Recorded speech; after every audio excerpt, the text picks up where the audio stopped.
a lesson for my teacher. I lived on the Mosque Street in Rameshwaram, a city famous for its Shiva temple. Every evening, on my way home from the mosque, I would linger near the temple. I always felt like a stranger here, as the temple goers stared suspiciously at me. They probably wondered what a Muslim boy was doing in front of a temple. The truth was that I loved to listen to the rhythmic chanting of the mantras, though I never understood a word. There was a strange magic in them. Of course, something else led me there. My best friend, Ramanath Shastri, was the son of the head priest. He sat beside his father at this hour, reciting hymns. Ram would steal a smiling glance at me from time to time.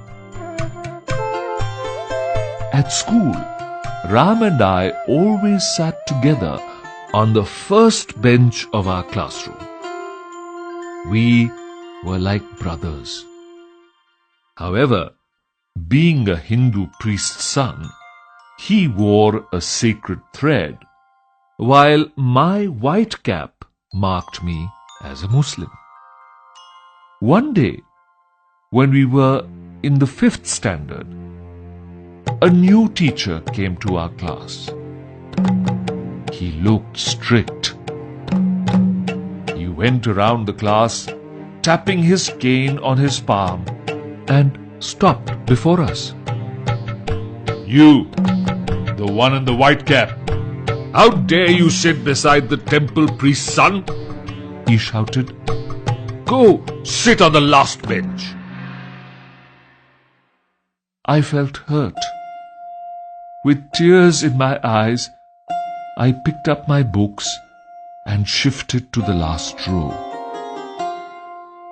Ram and I wept together silently after school.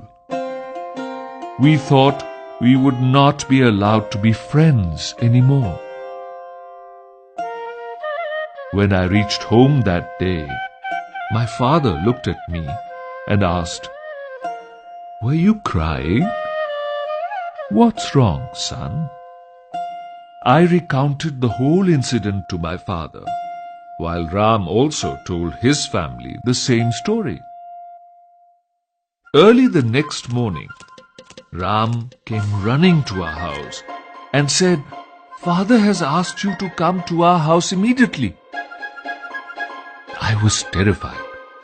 I thought I was in for some more trouble. We hurried back to Ram's house. My heart skipped a beat when I saw our new teacher standing there. "In the light of our discussion, apologize to Kalam here," said Ram's father with a stern face. I could not believe what I had just heard. The head priest was asking the teacher to apologize to me. No child is less than another in God's eyes. It is your duty as a teacher to help students live in harmony, in spite of the differences in their background. "You can no longer teach in this school," he said. Our teacher immediately asked me to forgive him. He hugged me and said, "I am sorry, Kalam. I have learnt an important lesson in life today." Ram's father saw that the teacher sincerely regretted his behavior and permitted him to continue teaching. From that day on, Ram and I sat together proudly on the front bench. We have remained the best of friends ever since.